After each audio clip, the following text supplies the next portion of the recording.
Korea's obsession with designer handbags. According to a CNBC article in 2023, South Korea was the biggest per capita spender on luxury items worldwide. Specifically, Koreans spend $325 per capita compared to $280 per capita by U.S. consumers on luxury items. In Seoul, there are designer handbags everywhere. The Hermes Birkin for the ultimate flex, the Chanel medium double flap for the very fancy, Lady Dior bags by Christian Dior are very popular. Of course, there are the ubiquitous Louis Vuitton bags. How many speedy 30 bags can you see in a single day? Of course, you also see Gucci, Prada, the Bottega, Veneta, and sometimes Burberry too. I've seen YSL, Mulberry, and Chloe here and there. I'm not here to judge Korea's love of designer bags. I love them, although I buy pre-loved ones. However, designer bags are less common in the U.S. One of my Korean friends who recently moved back to Korea after spending 10 years abroad said his single biggest culture shock was seeing designer labels everywhere. Almost every one of my friends and associates in Korea sported designer wallets and bags, but almost all of my U.S. friends and colleagues do not. These two sets of individuals have a similar educational and income background. What is striking is that in South Korea, the land of designer handbags, the story about Korean First Lady Kim Gun-hee receiving a gift from Pastor Che of a Lady Dior bag has enjoyed a remarkable long shelf-life life.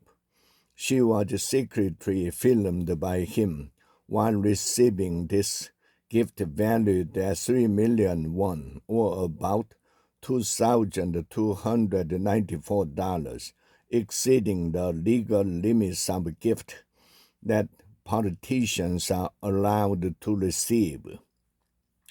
She was interrogated for 12 hours. While $2,294 may seem like an exorbitant amount for a handbag, it is not.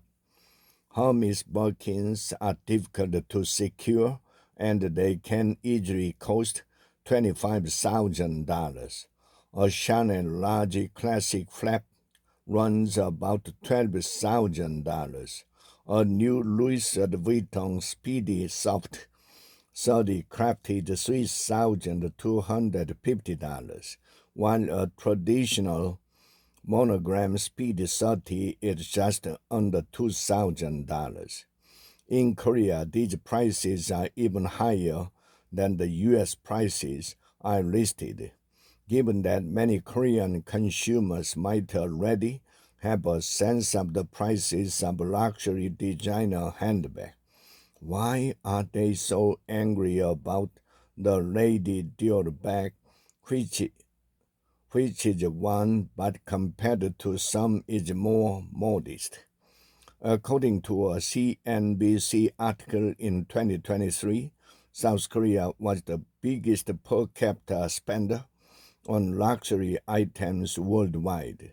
Specifically, Koreans spent $325 per capita compared to $280 per capita by U.S. consumers on luxury items.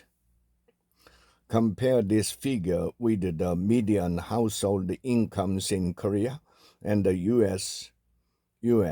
According to the U.S. Census Bureau, the median annual household income in 2023 in the U.S. was $80,610.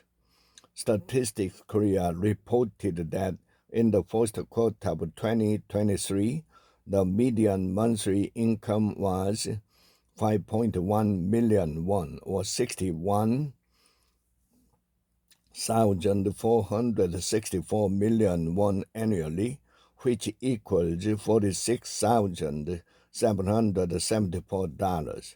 Per capita, Koreans spend a far larger portion of their incomes than Americans on designer products, despite earnings much less. In fact, there are many stories in Korea about expenses on designer bags. A 2013 article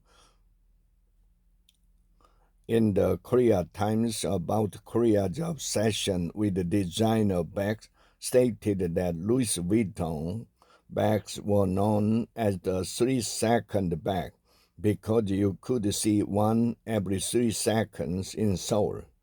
Another 2013 article in the Korea Jungang Daily called it the Jiyoung bag, as ubiquitous as the common name Jiyoung. In the Korea Times article, the writers quote Kim Jin-suk, an office worker in the early 30s who earned about 1.5 million won monthly, or $1,400 at the time of the article, and spent half of her salary saving for the new designer bag. She opted out of other leisure spending to do so because the bag represents the only joy in my life. I once had heard a story about a fight between a Korean couple over a Chanel bag. This argument eventually led to their divorce.